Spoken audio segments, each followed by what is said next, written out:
Bismillahirrahmanirrahim. Assalamualaikum warahmatullahi taala wabarakatuh. Bertemu kita di video seterusnya, yakni video yang ke-7. So far macam mana daripada video 1, 2, 3, 4, 5, 6? Boleh ke? Boleh. Dah praktikal ataupun masih belum praktikal? Sebaik-baiknya apa yang cikgu kongsikan daripada video 1, 2, 3 mukadimah dan video 4 dan video yang kelima, video 4, 5, 6 adalah praktikal urutan. Cikgu harap untuk video seterusnya praktik dulu video yang sebelum-sebelum ni, baru kita masuk video yang seterusnya. Baik, sekarang kita masuk ke video yang ke-7, yakni cara urutan dekat bahagian betis pula. Minyak yang sebaik-baik cikgu sarankan gunakan minyak Nur Barokah gabungan 17 herba yang dimasak oleh mak ayah cikgu sendiri di kampung. Di mana minyak Nur Barokah ni ada gabungan antara daripada 17 herba tu adalah minyak zaitun, minyak gamat, minyak habatus sauda, minyak serai, minyak kayu putih,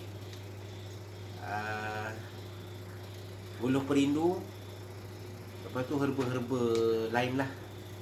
Kalau sekiranya tak ada minyak Nur Barokah dan ada minyak sendiri, boleh gunakan juga minyak sendiri.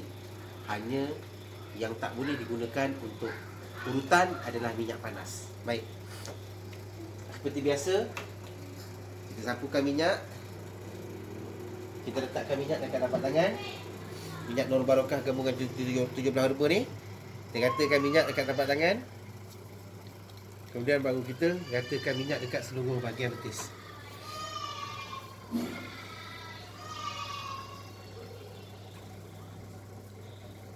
Ratakan minyak dulu bahagian betis.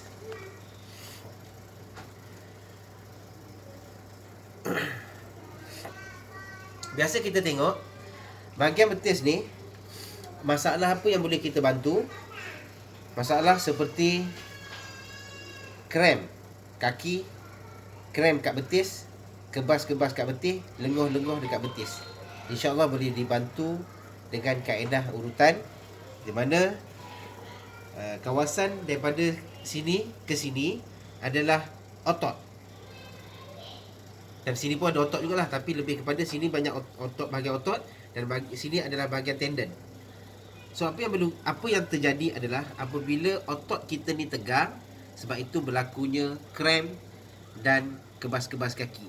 Dan apa yang perlu kita buat adalah kita lembutkan otot-otot ni secara tak langsung. Urat-urat saraf di bahagian betis akan duduk dalam keadaan yang release, tak stres. Baik, cara urutan dia adalah, poin dia ada 5 poin dekat kawasan betis. Yang pertama, tengah-tengah ni, poin 1, poin 2, poin 3, poin 4, poin 5. Cikgu ulang. Dekat kawasan betis ni ada 5 poin. Yang pertama, straight ni. Ni poin 1. Kemudian kiri kanan, ni macam ni lah. Ni poin 1, ni poin 2, ni poin 3. Macam ni. Ni urat besar ni. Poin 4 dekat kawasan tepi ni. Poin 5 dekat kawasan tepi ni.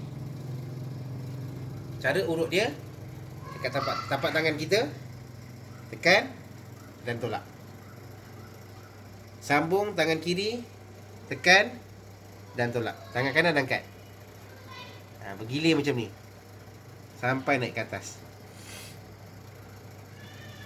Tekan, tolak. Tangan kanan angkat, tangan kiri letak. Macam ni. Dan naik ke atas. Buat ulangan lebih kurang dalam 11 kali. Step kedua, tangan ibu jari kita dengan jari telunjuk kita letak macam ni. Tekan dan tolak. Selang, tangan kiri kita pun sama juga buat macam ni. Tekan, picit dan tolak. Buat ulangan macam ni. Naik sampai naik ke atas. Buat ulangan 11 kali. Kemudian step ketiga, tangan ibu jari kiri kanan kita letak macam ni, buat bentuk V. Buat macam ni. Ni, V ni. Macam tu. Sampai naik ke atas. Tolak daripada bawah, naik ke atas. Kemudian step seterusnya, apa yang perlu kita buat adalah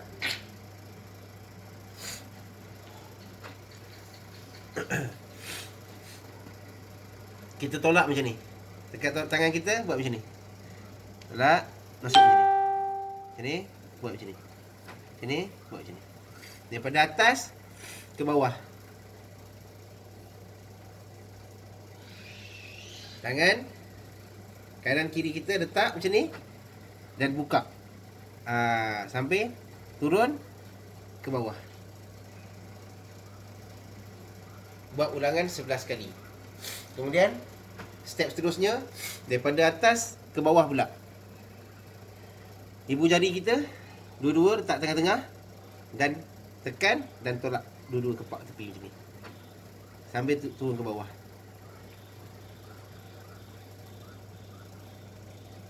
Sampai kat sini kita tekan macam ni. Buat ulangan 11 kali. Step seterusnya bahagian betis tepi ni, urat nombor 4 ni. Sini. Cara dia, ujung jari kita ni kiri kanan letak kat sini. Ibu jari kita letak kat bahagian sini. Peranan dia adalah jari 4 ni. Ibu jari hanya stand saja letak dekat sini. Yang jari 4 ni yang main peranan. Tekan, tarik ke atas. Ni tekan, tarik ke atas. Buat ulangan macam tu. Sampai ke bawah. Sekali lagi cikgu ulang. 4 jari kita ni, ujung jari kita ni tekan kat sini. Yang ini ibu jari tahan kat sini. Kita tekan ni, ibu jari kita, tunjuk kita ni tekan macam ni, tarik ke atas. Yang ini letak. Yang ni angkat. Yang ni letak, yang ni angkat. Yang ni letak, yang ni angkat. Bila kita buat laju-laju, dia jadi macam ni. Macam tu.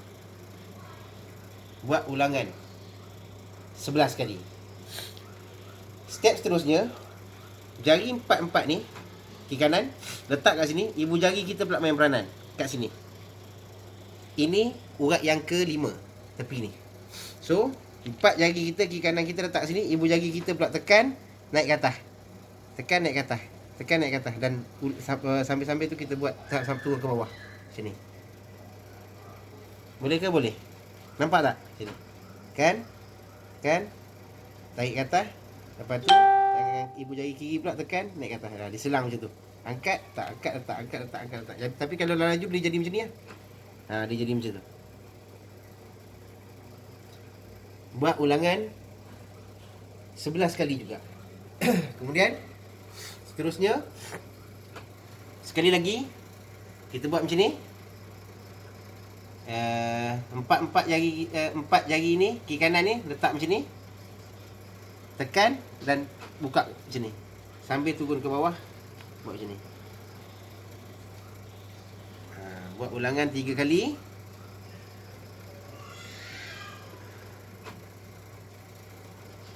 Lepas tu kita ketuk macam ni.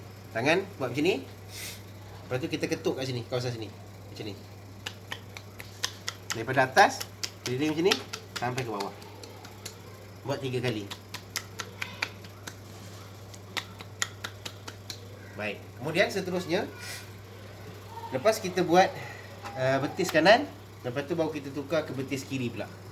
Buat ulangan step yang sama sebagaimana cikgu kongsikan. Video yang keempat, video yang kelima kan kita urut dekat kaki kan. Sama juga. Kaki kita urut. Lepas urut kaki kanan sampai sini, kita terus tak payah buat belah kiri. Kita terus masuk betis sini. Kemudian baru kita masuk kat kaki belah sini pula. Lepas tu baru kita masuk betis sini pula. Itu sebenarnya SOP.